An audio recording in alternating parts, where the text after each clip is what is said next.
بسم اللہ الرحمن الرحیم۔ محترم سامعین، آج صدقے کے بکرے کی رسم کی یہ دوسری قسط ہے۔ توضیحات احقر یعنی حضرت مولانا مفتی شعیب اللہ خان صاحب دامت برکاتہم کی یہ توضیحات ہیں۔ فرماتے ہیں، ان فتووں سے چند امور پر روشنی پڑتی ہے۔ میں یہاں ان کی توضیح کروں گا تاکہ بات بالکل صاف طریقے سے سامنے آ جائے۔ بیماری سے شفا اور مصائب اور آفات سے حفاظت کے لیے صدقہ کے طور پر جانور ذبح کر کے فقراء کو دینا فی نفسہ درست ہے، اور یہ عمل اس مقصد میں مؤثر و مفید بھی ہے جیسے اور چیزوں کا صدقہ دینا درست اور مؤثر ہے۔ یعنی حضرت یہ فرما رہے ہیں کہ فی نفسہ ہی اگر کوئی بیمار پڑ جائے تو اس بیمار کی شفا کے لیے اگر کوئی جانور ذبح کر کے فقراء کو غریبوں میں بانٹتا ہے تو جائز ہے۔ چنانچہ احادیث میں صدقے کی ترغیب کے ساتھ اس کا سبب شفائے امراض ہونا اور دفع مصائب کے لیے مفید ہونا بھی وارد ہوا ہے۔ مثلا ایک حدیث میں حضرت عبداللہ بن مسعود رضی اللہ عنہ سے مروی ہے کہ قال رسول اللہ صلی اللہ علیہ وسلم حسنوا اموالکم بالزکاۃ وداؤوا مرضاکم بالصدقہ۔ نبی کریم صلی اللہ علیہ وسلم نے فرمایا کہ اپنے مالوں کی حفاظت زکوٰۃ کے ذریعے کرو اور اپنے مریضوں کا علاج صدقے سے کرو۔ اس سے معلوم ہوا کہ صدقہ و خیرات بیماری کے لیے شفا کا سبب ہے۔ ایک اور حدیث میں حضرت انس رضی اللہ عنہ سے روایت ہے کہ رسول اللہ صلی اللہ علیہ وسلم نے فرمایا ان الصدقۃ لتطفئ غضب الرب وتدفع عن میتۃ السوء۔ صدقہ خیرات رب کے غصے کو ٹھنڈا کرتا ہے اور بری موت کو دفع کرتا ہے۔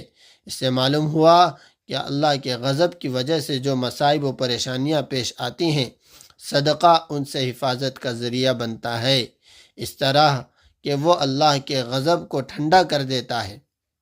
مگر یہ مطلق صدقے کے بارے میں ہے، خواہ وہ اناج کی شکل میں دیا جائے یا رقم دی جائے یا کپڑا دیا جائے یا جانور ذبح کر کے گوشت دیا جائے یا پکا کر کھلایا جائے یا اور کوئی چیز دی جائے۔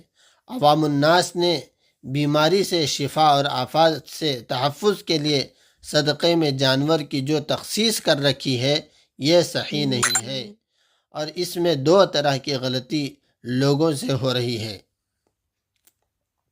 نمبر ایک یہ کہ اس میں اکثر لوگوں کا عقیدہ ہو گیا ہے کہ جان کے بدلے جان ہے، جس کو جان کا فدیہ کہتے ہیں، اور یہ خیال کیا جاتا ہے کہ ہم یہ جانور اللہ کے نام پر دیں گے تو اللہ اس جان کے بدلے ہماری یا فلاں کی جان کی حفاظت کرے گا۔ اسی لیے اکثر لوگ کوئی اور چیز صدقہ دینے یا جانور کی قیمت صدقہ کرنے تیار نہیں ہوتے، جو اس بات کی دلیل ہے کہ عام طور پر جانوروں کے صدقہ و خیرات میں مذکورہ عقیدہ پوشیدہ ہوتا ہے۔ اب دیکھنا یہ ہے کہ اس عقیدے کے ساتھ جانور کا صدقہ درست ہے یا نہیں۔ اس کا جواب اوپر کے فتاویٰ میں موجود ہے کہ یہ عقیدہ عوام کا خود ساختہ اور بدعت ہے، لہذا اس عقیدے کے ساتھ صدقہ درست نہیں۔ وجہ یہ ہے کہ جان کے فدیے میں جانور ذبح کرنا شریعت میں صرف دو موقعوں پر ثابت ہے، ایک قربانی میں اور دوسرے عقیقے میں۔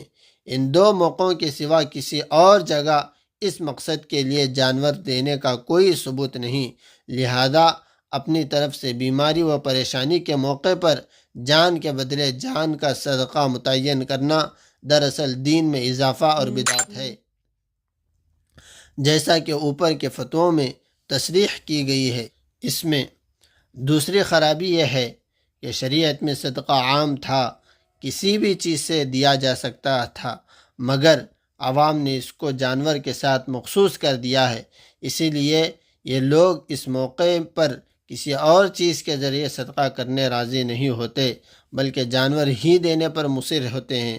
اور یہ بات اہل علم پر پوشیدہ نہیں کہ بلا دلیل کسی عام کی تخصیص جائز نہیں، یہ بھی شریعت میں دخل اندازی کے مترادف اور بدعت ہے۔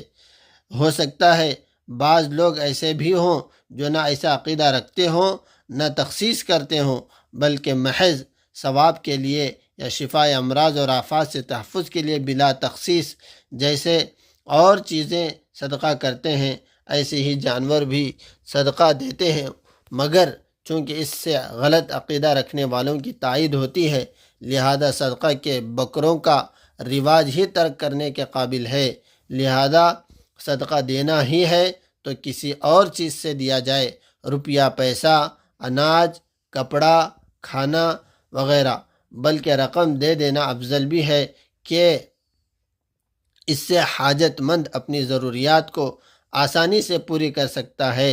لہذا جن کا عقیدہ ہی غلط ہے ان کو تو اس سے توبہ کرنا اور اس سے احتراز کرنا ہی ہے، اور جن کا عقیدہ غلط نہیں ان کو بھی چاہیے کہ اس سے پرہیز کریں تاکہ بدعت کی تائید نہ ہو۔